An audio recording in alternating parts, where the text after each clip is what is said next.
నమస్తే. బంగ్లాదేశ్లో హిందువులపై మారణకాండ జరుగుతుంది.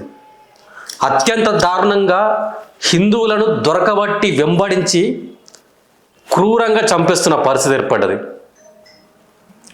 దీప్ చంద్రదాస్ అనే ఒక హిందూ యువకుడు, దళిత అక్కడ మైనారిటీ యువకుడు. అతను దేవుళ్ళందరూ సమానమే, అన్ని మతాలు సమానమే అని చెప్పేసి ఒక స్టేట్మెంట్ ఇచ్చినందుకు అతని నడి రోడ్డుపై గుంజుకుంటా, ఇష్టం వచ్చినట్లు కొట్టుకుంటా అతని చెట్టుకు వేలాడదీసి దహనం చేసినారు.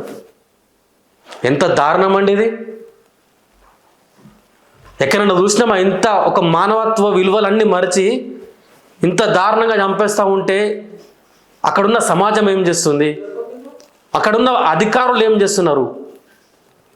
వాళ్ళే దగ్గరుండి, అక్కడున్న అధికారులు, బంగ్లాదేశ్కి సంబంధించిన అధికారులు దగ్గరుండి, అక్కడున్న పోలీసులు దగ్గరుండి అక్కడున్న వాళ్ళకి అప్పచెప్పినారు. అరే పాపం, చిన్న పిల్లుంది, తనకి చిన్న పాప, వాళ్ళ భార్య, వాళ్ళ తల్లిదండ్రులు ఈయన చేసే కష్టం మీదనే ఆధారపడి బతుకుతున్నారు. ఇలా వాళ్ళ ఫ్యామిలీ పరిస్థితి ఏంది? ఇలా ఎంత దారుణం అండి తెలుసా? చూస్తే కన్నీళ్ళు ఆగట్లేదు వాళ్ళ పాపం చూస్తూ ఉంటే, ఏడుస్తుంటే. ఇలా కేవలం ఇది ఒకటేసారి కాదు హిందువులపైన దాడి. గతంలో కూడా బంగ్లాదేశ్లో హిందువులు ఎక్కడున్నా వెతుక్కుంటూ మరీ కొట్టిన పరిస్థితి మనం చూసే ఉంటాం. ఆ టైంలో విజువల్స్ కూడా విగ్రహాలు వలగొడతా ఉంటే విగ్రహాలు ఎత్తుకొని హిందువులు దొంగసాటున పారిపోతున్న పరిస్థితి. ఎంత దారుణమైన పొజిషన్ తెలుసు అక్కడ హిందువుల పొజిషన్. ఇవాళ బంగ్లాదేశ్లో ముస్లింలు అధిక శాతం ఉన్నారు, హిందువులు తక్కువ శాతం ఉన్నారు. అక్కడ హిందువుల పైన ముస్లింలు అధిక శాతం ఉన్న ముస్లింలు హిందువులపైన దాడి చేస్తున్నారు. ఇలా మన భారతదేశానికి వస్తే, మన భారతదేశంలో హిందువులు అత్యధిక పర్సంటేజ్ ఉన్నారు, ముస్లింలు తక్కువ పర్సంటేజ్ ఉన్నారు పోలిస్తే. ఇలా ముస్లింలు తక్కువ పర్సంటేజ్ ఉన్నా కూడా ఒక ఎమ్మెల్యే ఏం మాట్లాడింది తెలుసా అండి? మేము తలుచుకుంటే హిందువులను ఉరికించి కొడితే ఇక్కడ గల్లీలు రోడ్లు సరిపోవని చెప్పేసి అన్నాడు. అయినా మరి ఇక్కడ హిందూ సమాజం మేల్కొనట్లేదా?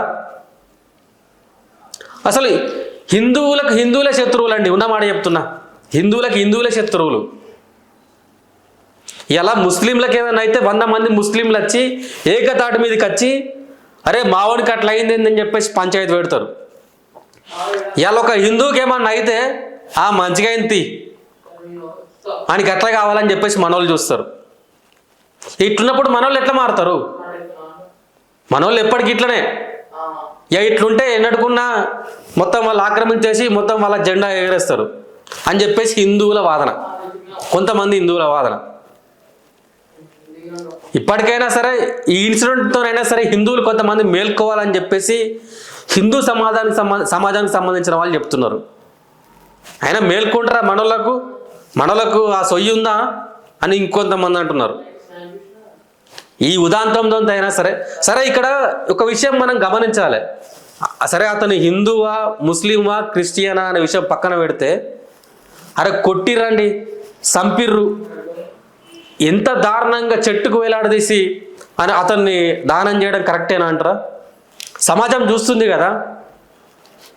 అరే ఇలా ఆయనని చంపిర్రు, ఇది కరెక్టేనని కొంతమంది ముస్లింలను అడిగితే, గాజాల మొత్తం ముస్లింలందరినీ ఊచకోత కోసిర్రు, అప్పుడు హిందువులు మాట్లాడలేదని చెప్పేసి వీళ్ళు అంటున్నారు. అరే మానవత్వ విలువలు ఎక్కడ పోయినాయి?